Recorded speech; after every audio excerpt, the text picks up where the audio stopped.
아멘. 자, 올해 우리가 그리스도의 망대를 세우는 교회라는 언약을 붙잡고 우리가 달려가고 있고요.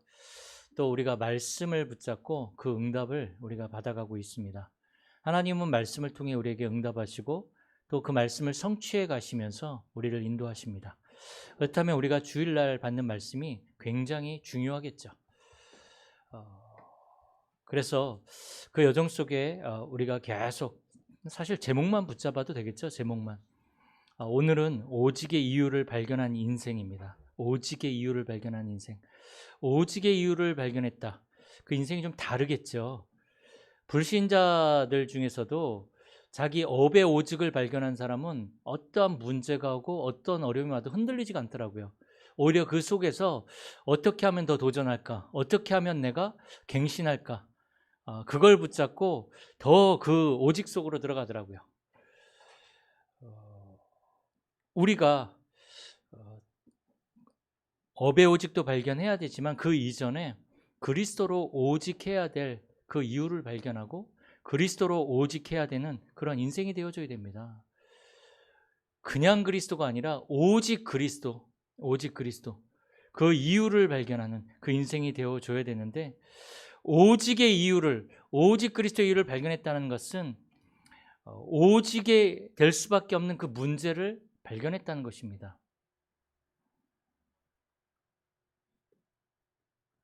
우리가 살아가면서 이 땅에 너무나 많은 문제들이 있지만 하나님이 보시기에 문제는 하나뿐이 없습니다. 우리에게 있는 이 경제 문제, 우리에게 있는 건강 문제, 우리에게 있는 여러 가지 삶의 문제, 사실은 하나님에게 문제가 아니죠. 내게 문제가 되는 거죠. 하나님이 보시기에 진짜 문제는 창세기 3장에 하나님을 떠난 그 상태가 문제입니다. 그리고 하나님은 그 하나님을 떠난 문제에 대한 답을 주셨습니다. 그런데 그 외에 다른 어떠한 문제도 우리에게 답을 주신 적이 없습니다. 문제라고 할 때 우리에게 일어나고 있는 모든 문제가 문제가 되어질 때는 조건이 있죠. 그 조건이 뭡니까? 내가 문제로 생각해야지만 문제가 되는 것입니다. 근데 내가 그걸 문제로 생각하지 않으면 그거 문제가 되지 않아요. 문제로 생각하는 내가 문제인 거예요. 하나님이 보시기에는 사실은 우리에게 있는 모든 문제는 문제되지 않습니다.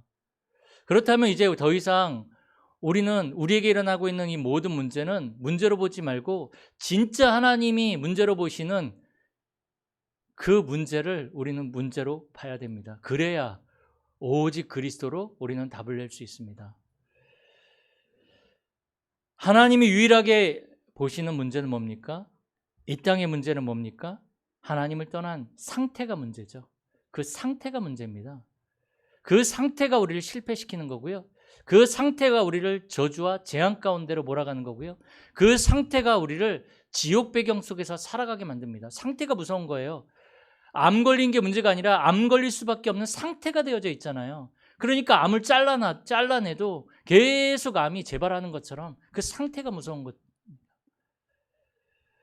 하나님을 떠난 상태. 왜 하나님을 떠나게 되어졌습니까? 마귀의 말을 듣고 하나님을 떠나게 된 거죠. 그래서 모든 인간은 하나님께 이르지 못하는 그 죄에 사로잡히게 된 것입니다. 그게 이 땅의 문제고 모든 문제의 시작입니다. 이 문제가 내 문제라고 봐야지만 이 문제에 대한 유일한 답인 그리스도가 오직 그리스도로 나에게 붙잡혀지게 됩니다. 사실 오직 그리스도 안 되면 우리는 흔들립니다. 문제 오면 흔들리고 어떤 상황이 오면 흔들리고 응답이 오면 또 흔들려요. 저는요 문제만 오면 흔들릴 줄 알았어요. 근데 그게 아니더라고요. 응답이 와도 흔들리더라고요. 보니까 이 땅의 문제는 바로 이 하나님을 떠난 문제, 사단의 문제, 죄의 문제입니다. 이게 모든 문제의 시작이라고 해서 우리는 근본 문제다 이렇게 얘기를 합니다. 또 이 땅의 문제는 뭡니까? 창세기 1장 2절에 있는 대로 흑암, 혼돈, 공허의 상태입니다. 흑암은 뭡니까? 어둠이 덮쳐버린 거죠. 나를 덮쳐버렸어요. 그러니 어떻게 됩니까? 영적 세계를 상실해버린 거죠. 영적 세계가 보이질 않습니다. 하나님이 안 보입니다. 하나님이 지금 시공간을 초월해서 보호자의 능력으로 역사하시는데 나는 안 보입니다. 왜요? 흑암이 덮여버렸거든요. 아무리 목사라도요, 안 보이는 데는 어쩔 수 없어요. 앞에 서서 설교는 하지만 실질적으로 안 믿는 목사들 많습니다. 안 믿어지는데 어떡할 겁니까? 덮인 거거든요. 그러니 어떻게 됩니까? 무기력, 무능력, 무응답을 가지고 살아가는 것입니다. 그게 흑암의 상태입니다. 혼돈, 뭡니까? 집중이 안 되는 거예요. 혼돈하니까. 하나님을 향한 집중이 안 됩니다. 영적 집중을 할 수가 없어요. 그러니 기도가 안 되어지는 거거든요. 말씀, 묵상 안 되어집니다. 하나님의 말씀은 분명히 살았고 운동력이 있어서 좌우의 날선 어떤 검보다도 예리해서 우리의 영혼과 골수와 우리의 모든 것까지 찔러 쪼개기까지 할 수 있는 말씀인데 그 말씀이 나에게 답이 안 되어지고 집중이 안 되어지고 묵상이 안 되어지는 거죠. 혼돈의 상태. 그러니 기도가 안 되어지는 거죠. 기도를 하는데 집중이 안 되어지니까 내 머릿속에 자꾸 다른 것들이 생각이 나는 거죠. 생각과 마음을 완전히 사로잡아 버리는 것입니다. 다른 것이. 공허는 뭡니까? 공허는 영적 세계가 안 보이고 집중이 안 되니까 뭔가 붙잡는데 틀린 것, 다른 것, 망할 것을 가지고 채워 넣으니까 삶을 병들게 만들어 버리는 것이 바로 공허의 상태입니다. 삶이 병들어 버립니다. 이게 이 땅의 문제거든요. 하나님을 떠난 상태에 있는 사람들의 문제거든요. 흑암, 혼돈, 공허. 이게 아무것도 아닌 게 아니라 굉장히 무서운 겁니다. 우리의 삶을 병들게 하고요. 우리가 영적으로 하나님을 향해 집중하지 못하게 하고요. 영적 세계 보지 못하게 해서 무기력, 무능력, 무응답 속에 빠지게 만드는 것이 바로 하나님을 떠난 상태인 흑암, 혼돈, 공허의 상태입니다. 이게 무섭습니다. 이 상태를 가지고 6가지 상태의 삶을 살아갑니다. 6가지 상태의 삶. 보통 불신자 상태 6가지라고 얘기를 하지만 복음 가진 자도 정말 복음을 놓쳐버리면 6가지 상태의 삶을 살아가거든요.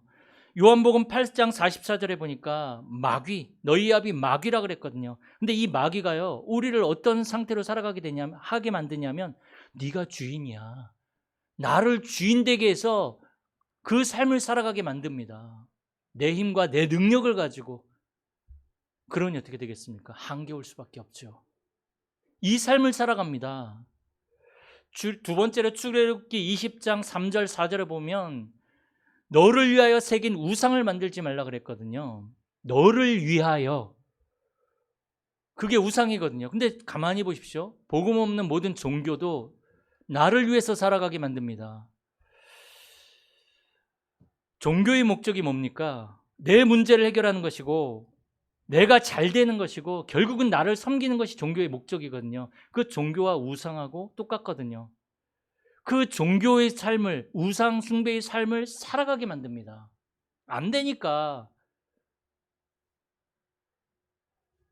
세 번째로 뭡니까? 마태복음 11장 28절에 보면 내 마음대로 안 돼요. 내 생각대로 안 됩니다. 수고하고 무거운 짐이 내 마음과 생각 속에 가득 지어지는 거죠. 뭘 해도 내 마음대로 안 되는데 어떡할 겁니까? 내 삶이. 그리고 사도행전 8장 4절에서 8절 보면 현실 문제에 매여서 평생 살아갑니다. 현실 문제를 벗어날 수가 없는 거죠. 이번 주 산업선교에서 그랬죠. 산업인들이, 대부분의 산업한 사람들이 의식주에서 벗어나지 못한다. 의식주. 여기서 3가지 종류가 있는데 대부분의 산업인들은 의식주를 위해서 살아가고 그것에서 벗어나지 못한다는 거죠.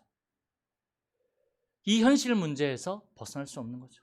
하나님은 정말로 이 세상을 창조하시고 지금도 우주 만물을 다스리고 계시고 지금도 나를 통해서 정복하고 누리고 다스리고 계시다고 하는데 나는 그거하고 상관없이 내 한계에서 여기서 벗어나지 못한 삶을 사는 거죠.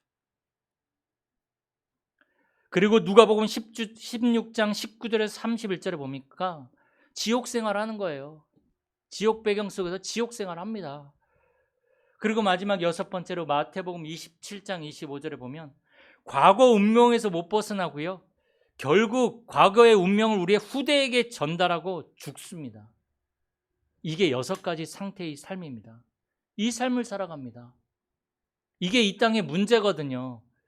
너무나 많은 문제가 있는 것 같지만 이게 이 땅의 문제입니다. 이걸 제대로 봐야 됩니다. 문제를 제대로 보지 못하면 답을 제대로 얻지 못합니다. 그러니 교회를 다니고 복음을 가졌다고 하는데 영적 문제가 계속 올라와가지고 신앙생활에도 힘들거든요. 이번 주에도 만난 분 같은 경우도 교회를 다니시지만 우울증이 올라오는데 이분이 돈이 없는 것도 아니에요. 돈도 있고 지금 뭐 잘 살고 있어요. 그런데 우울증이 올라오는데 교회를 다니는 이유가 뭔가 조금 내 마음이 좀 편안해지고 뭔가 부적 같은 그런 신앙생활을 하는 거예요. 그 교회 나가면 조금 그래도 뭔가가 하나님이 지켜주지 않을까. 물론 지켜주시죠. 뭐 교회 조금 종교 생활하면 마음의 위안을 얻고 평안을 얻는다고 생각을 하기 때문에. 그런데 그분의 삶 속에서 모든 만남 속에서 또 많은 일과 삶 속에서 하나님 없습니다. 그 속에선 내가 하나님이에요. 내가 해결해야 되고 내가 고민해야 되고 내가 갈등해야 되고 하나님 없더라고요. 그러니 현장에 많은 사람들이 지금 무너지고 있습니다. 무너지고 있습니다. 영적 문제는 급증하고 있는데 이걸 하나로 묶어서 사람들은 정신병이라고 얘기를 하지만 그 시작이 사실 영적 문제거든요. 영적 문제. 하나님을 떠난 데서 출발이 되어졌고 그 영이 빈 상태이기 때문에 다른 것으로 채웠기 때문에 또 가문에서 오는 그런 여러 가지 그런 문제들이 내 안에 전달이 되어졌기 때문에 또 내가 살아오면서 형성되어진 이 습관과 상처와 이런 것들로 말미암아 생기진 이 영적 문제 급증하고 있거든요. 이거는 성도들뿐만이 아니죠. 목사들도 마찬가지입니다. 지금 뉴스에 안 나와서 그렇지 진짜 목사들 쪽팔려 죽겠습니다. 너무나 많은 사건, 사고, 뉴스에 나올 일들이 지금 벌어지고 있어요. 앞에 서서 설교를 하고 복음을 얘기를 하는데 진짜 이 영적 문제에 올라온 목사들 얘기 들어보니까 너무 심각합니다. 마지막 때 지금 많은 사람들이 지금 무너지고 있습니다. 목사고 성도고 영적 문제 앞에 복음 없으면 다 똑같습니다. 그 저를 위해서 기도해 주세요. 해 주셔야 돼요. 영적 문제가 급증하니까 사람들이 이게 해결이 안 되니까 어떡합니까? 무능력합니다. 교회를 다녀도 무능력한 그 상태로 무기력한 상태로 살아갑니다. 기도는 되는 건지 안 되는 건지 기도가 응답된다라고 믿고 싶고 그래서 기도는 하면서 됐을 거라면서 그냥 스스로 확신을 가지고 진짜 그런 확신이 아니라 내 마음의 평안을 얻기 위한 그러한 아니죠. 기도를 해도 생각과 마음이 두려움과 염려와 그 걱정과 거기 사로잡히는 거죠. 그러다 보니까 결국 우울증이 찾아오는데 우울증까지 안 가더라도 우울감을 가지고 살아가는 사람 너무 많습니다. 제가 만나보니까 저도 약간 우울질 기질이 있는 그런 체질인데 이것보다 더 심하게 우울질 그 감을 가지고 살아가는 사람 굉장히 많더라고요. 이게 심해지면 우울증 되거든요. 그러니까 사람들이 지금 흔들리고 무너지고 있습니다. 뭐 불신자는 둘째치고 지금 교회 다니는 사람들이 흔들리고 다 무너지고 있습니다. 몸부림은 치는데 틀린 몸부림을 치고 있는 거죠. 틀린 몸부림. 그래서 뭔가에 집착하지 않으면 안 되고 뭔가에 중독되는데 중독이라는 게 뭡니까? 내가 어떻게 이걸 끊을 수 없는 상태가 중독이거든요. 그것을 내가 끊을 수가 없어요. 그게 중독입니다. 꼭 뭐 마약이나 뭐 이런 걸 떠나가지고 내가 어떤 부분들을 끊을 수 없다. 그게 중독이거든요. 사람들은 이렇게 흔들리고 무너지고 있습니다. 사탄은 어떻습니까? 사탄은 어떻게 우리를 무너뜨리고 있습니까? 하나님의 좋은 것을 가지고 하나님의 좋은 것을 가치 없어 보이게 만들어 버립니다. 굉장히 이게 중요하고 굉장히 큰 정말로 굉장한 건데 사단은 그걸 가치 없어 보이게 만들어 버리는 거죠. 영적인 거 눈에 안 보이잖아요. 야, 그게 중요한 게 아니야. 지금 네가 지금 이 육신적인 거 이거 가지고 가야지. 이 사단이 그렇게 해서 영적인 것을 보지 못하게 만들고 영적 집중하지 못하게 만들어 버립니다. 그리고 이 사단의 이 12가지를 가지고 세상 심부름하게 만들어버리는 거죠. 세상 심부름. 12가지 뭡니까? 창세기 3장, 6장, 11장 뭡니까? 나를 위하여, 성공을 위하여, 또 우리를 위하여 살아가는 거죠. 그것을 위해서 우상과 미신과 귀신, 점술 이거에 붙잡혀 살아가죠, 사람들이. 그리고 아까 말씀드린 6가지 그 상태의 삶을 살아가는 게 12가지인데 그걸 가지고 사단이 세상 심부름하게 만들어버립니다. 그리고 넓은 길로 유혹하는 거죠. 넓은 길로. 세상의 것이 더 넓지 않습니까? 이 복음을 가지고 예배드리고 영적인 삶을 사는 게 좁은 길이란 말이죠. 이거 말고 세상의 이 넓은 길로 살아가도록 유혹을 합니다. 그렇게 우리를 공격하고 무너뜨리는 것입니다. 그래서 결국은 멸망의 길을 가게 만들어버리는데 어떻게 멸망의 길을 가게 만들어버립니까? 12가지, 지금 말씀드린 이 12가지에서 나온 생각에 잡혀서 살아가게 만듭니다. 우리 성공을 위해서 또 우상, 미신, 귀신, 점술, 불신자 6가지 상태 여기에서 나온 생각에 세상적인 생각에 사로잡혀 살아가게 만든죠. 그 생각에서 뭐가 나옵니까? 내 계획, 내 주장, 내 입장이 나오는 거죠. 결국은 이게 멸망의 길을 가게 만드는 것입니다. 그래서 사람들이 무너지고 있는 거거든요. 교회를 다녀도 조금씩 무너지고 있고 영적인 누수 현상이 지금 벌어지고 있는 거거든요. 조금씩 힘 빠지는데 이걸 어떻게 내가 막을 수 있겠습니까? 지금 내 상태가 지금 조금씩 지금 영적으로 누수가 되고 있는데 이게 안 보이니까 막을 수가 없더란 말이죠. 그런데 어느 날 결정적인 순간에 그래서 무너지는 거거든요.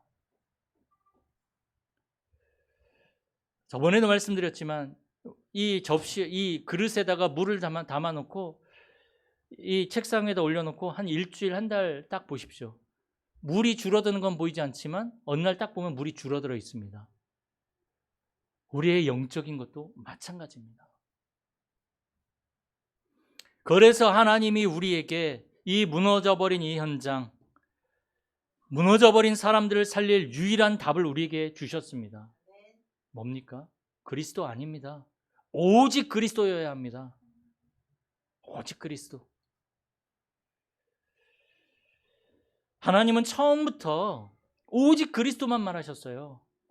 오직 그리스도로 승리하고 오직 그리스도로 답을 내길 원하셨어요. 창세기 3장 15절 여자의 후손이 뱀의 머리를 상하게 할 것이다. 이거 말고 다른 답을 주신 적이 없다니까요. 출애굽기 3장 18절에 희생제사 드려라. 피해 제사, 그리스도를 말하는 거거든요. 노예된 이스라엘 백성들이 그리스도 붙잡고 그들이 노예에서 해방된 거거든요. 다른 거 없습니다. 이사야 7장 14절에 임마누엘, 하나님이 우리와 함께 하시는 방법이 뭡니까? 그리스도 아닙니까? 인간의 몸을 입고 이 땅에 오셔서 우리와 함께 하시는 건데. 마태복음 16장 16절에 베드로가 고백한 대로 주는 그리스도시요 살아계신 하나님의 아들이십니다. 로마 시대 때 이걸 붙잡은 초대 교회가 승리한 것입니다. 그리고 예수님이 실질적으로 요한복음 19장 19절에 다 이루었다. 다 이루었다. 자, 그러면 그 그리스도가 도대체 뭡니까? 그리스도의 뜻이 뭡니까? 그리스도의 뜻은 기름 부음 받은 자라는 뜻이 있죠. 기름 부음 받은 자. 구약 성경에 3가지 직분을 세울 때만 기름을 부었죠. 왕을 세울 때 기름을 부었습니다. 선지자를 세울 때 기름을 부었습니다. 제사장을 세울 때 기름을 부었습니다. 왕은 어떠한 일을 했습니까? 자기 백성을 지키고 보호하고 적군을 물리치는 그 일을 했죠. 제사장은 무슨 일을 했습니까? 이 사람의 죄를 이 양에게, 이 짐승에게 전가시켜서 비제사를 하나님 앞에 드리는 죄 문제를 해결하는 그러한 역할을 했지요. 선지자는 어떤 역할을 했습니까? 하나님의 말씀을 전하고 하나님의 뜻에 따라 살 수 있도록 하나님 앞으로 인도하는 그러한 역할을 선지자가 했습니다. 그러나 구약 성경에 왕과 선지자와 제사장은 한계가 있죠. 다 죽었고 인간입니다. 영원할 수가 없습니다.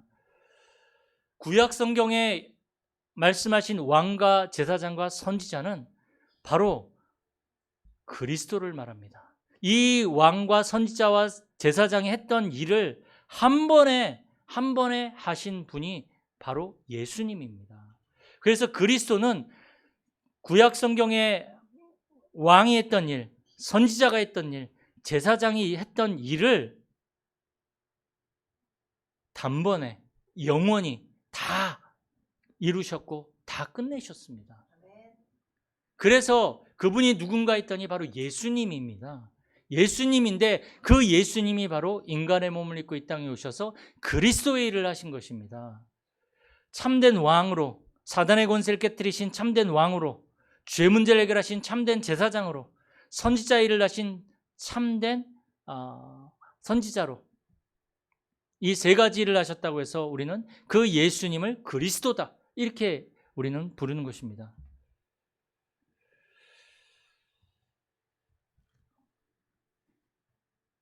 참왕 되신 그리스도를 우리가 붙잡고 우리가 믿을 때 우리 안에 영적인 생명이 살아나고 영적 눈이 열립니다. 참 선지자 되신 우리의 모든 길을, 하나님 만나는 길을 여시고 하나님께로 인도하시는 참 선지자 되신 그리스도를 우리가 믿을 때 우리의 영적인 실상이 보여집니다. 길이 보여지는 거죠. 우리의 모든 죄 문제를 해결하신 참 제사장 되신 그리스도를 믿을 때에 우리의 영적인 방향이 정해지는 것입니다. 보여집니다.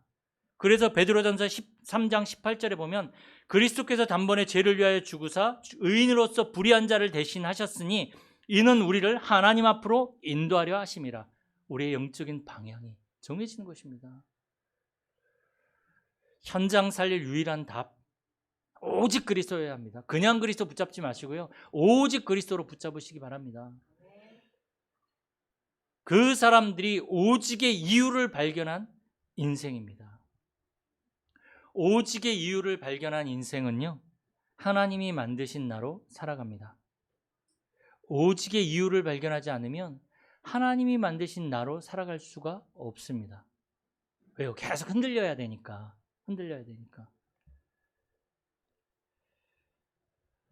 오직의 이유를 발견한 사람은 사도 바울이 고백한 대로 고린도후서 4장 7절에 10절 보면 사도 바울은 이렇게 고백을 합니다.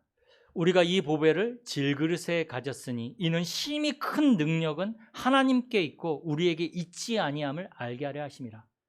우리에게 있지 않음을 알아요. 그래서 우리가 사방으로 우겨쌈을 당하여도 쌓이지 아니하며 답답한 일을 당하여도 낙심하지 아니하며 박해를 받아도 버림받지 아니하며 거꾸러뜨림을 당하여도 망하지 아니하며, 우리가 살아가다 보면 우리를 무너뜨릴 수 있는 우겨쌈, 답답한 일, 박해, 거꾸러뜨림, 이런 일들이 많이 찾아온단 말이에요. 이것 때문에 무너지잖아요, 사람들이. 그런데 우리는 여기에 무너지지 않는 거죠. 오히려 우리가 항상 예수의 죽음을 몸에 짊어짐은 예수의 생명이 또한 우리 몸에 나타나게 하려 함이라. 오직 예수죠. 오직 그리스도. 빌립보서 1장 20절에서 21절을 보면 사도 바울이 또 고백을 합니다. 나의 간절한 기대와 소망을 따라 아무 일에든지 부끄러워하지 아니하고 지금도 전과 같이 온전히 담대하여 살든지 죽든지 내 몸에서 그리스도가 존귀하게 되게 하려 하나니 이는 내게 사는 것이 그리스도니 죽는 것도 유익함이라. 죽음도 문제될 것이 없다라는 거죠. 오직 그리스도를 붙잡은 사람은요. 빌립보서 4장 11절에서 13절에 보면 사도 바울이 또 고백합니다. 내가 궁핍함으로 말하는 것이 아니니라. 어떠한 형편에든지 나는 자족하기를 배웠노니 나는 비천에 처할 줄도 알고 풍부에 처할 줄도 알아. 모든 일 곧 배부름과 배고픔과 풍부와 궁핍에도 처할 줄 아는 일체의 비결을 배웠노라. 내게 능력 주시는 자 안에서 내가 모든 것을 할 수 있느니라. 오직의 이유를 발견한 인생입니다. 내게 능력 주시는 자 안에서, 이게 중요하죠. 우리의 능력의 근원이 하나님에게 있는데 그 하나님의 능력이 그리스도로 말미암아 우리에게 온단 말이죠. 이 능력을 가지고 살아가는 사람이 바로 오직의 이유를 발견한 인생입니다. 그래서 고린도후서 10장 3절에서 5절에 있는 대로 우리 교회의 언약이죠. 올해 우리가 현장에서 받아야 될 응답, 그리스도의 망대를 세우는 인생이 되어버립니다. 세울 수밖에 없죠. 그리스도의 망대가 아니면 우리 가정이 살아날 수가 없고 우리의 후대가 살아날 수가 없는 거, 그걸 알고 있잖아요. 현장을 제대로 본 사람은 이거 말고는 답이 없다는 사실을 알고 있습니다. 어떻게 이 현장을, 이 영적 문제 당한 현장을 그리스도의 망대를 세우지 않으면 어떻게 이것을 막을 수 있겠습니까? 오직 그리스도의 망대. 망대를 세운다는 것은 뭡니까? 고린도후서 10장 5절에 있는 대로 나의 모든 생각을, 나의 높아진 모든 것들을 다 사로잡아서 그리스도께 복종하는 것이 그리스도의 망대 세우는 시작입니다. 이거 없이 어떻게 그리스도의 망대가 세워지겠습니까? 우리가 구호처럼 그리스도의 망대가 세워지게 하여 주옵소서, 주옵소서, 물론 그렇게 세워집니다. 그러나 시작은 우리의 모든 생각과 우리의 모든 것들을 사로잡아서 그리스도께 복종시켜야 됩니다. 그리스도 앞에 가지고 오셔야 됩니다. 그리스도로 끝내셔야 됩니다. 그게 그리스도의 망대를 세우는 인생입니다. 그래서 이 사람은 결국엔 어떠한 고백을 합니까? 고린도전서 15장 10절에 보면, 그러나 내가 나아된 것은 하나님의 은혜로 된 것이니 내게 주신 그의 은혜가 헛되지 아니하여 내가 모든 사도보다 더 많이 수고하였으니 내가 한 것이 아니요 오직 나와 함께 하신 하나님의 은혜로라. 이 모든 것들이 다 하나님의 은혜구나. 내가 한 것이 아니라 하나님의 은혜구나. 오직의 이유를 발견한 사람은 이 고백을 할 수밖에 없는 거죠. 그러면서 이제 내가 가야 할 인생의 모든 방향이 보여지기 시작합니다. 내가 어떻게 살아가야 될지, 어떠한 삶을 살아가야 될지 그것이 보여지고 고백합니다. 그게 사도행전 20장 24절이죠. 많은 사람들이 바울에게 이제 죽음이 기다리고 있으니까 예루살렘으로 올라가지 말라. 기도하는 사람들이 그렇게 얘기했다니까요. 그때 사도 바울은 뭐라고 고백을 합니까? 내가 달려갈 길과 주 예수께 받은 사명, 곧 하나님의 은혜의 복음을 전하는 일을 마치려 하면은 나의 생명을 조금도 귀한 것으로 여기지 아니하노라. 오직의 이유를 발견한 사람은 죽음 앞에서도 내가 해야 할 일을, 내가 가야 할 길을 분명히 붙잡고 그것을 향해서 달려갑니다. 좌우를 보지 않습니다. 그거 보고 갑니다. 내가 지금 살아있는 것도 하나님의 은혜요. 내가 지금 응답받은 것도 하나님의 은혜요. 실패한 것도 하나님의 은혜요. 내가 살아가야 될 모든 것들이 하나님의 은혜구나. 그러면 내가 달려갈 길은 이 은혜의 복음을 내가 전하는데, 죽음도 우리가 가장 무서워하는 게 뭡니까? 죽음 아닙니까? 왜요? 본 적이 없어요. 죽음 이후의 세계를. 가끔 어떤 사람이 지옥 갔다 왔다 막 간증하긴 하는데 실질적으로 본 적이 없단 말이죠. 그런데 그 죽음도 조금도 그것이 나를 막지 못한다. 나의 생명조차 귀한 것으로 여기지 아니한다. 내 생명 얼마나 귀합니까? 그런데 오직의 이유를 발견한 사람은 그것조차도 귀한 거 아니야. 그리스도 앞에 다, 그리스도를 위하여 다 내려놓고 그 그리스도를 향해서, 그리스도의 복음을 전하는 일을 향해서 달려가는 것입니다. 이번 한 주간 정말 오직의 이유를 발견하고 그것을 향해서 도전하며 또 그 응답을 받는, 그리스도로 정말로 오직되어지는 축복을 누리는 우리 모든 성도님들이 되어주길 축복합니다. 살아계신 하나님 감사를 드립니다. 이번 한 주간도 그리스도로 오직하며 무너져버린 현장을 살리는 우리 모든 성도님들이 될 수 있도록 축복하여 주옵소서. 주 예수 그리스도의 이름으로 기도드립니다. 아멘.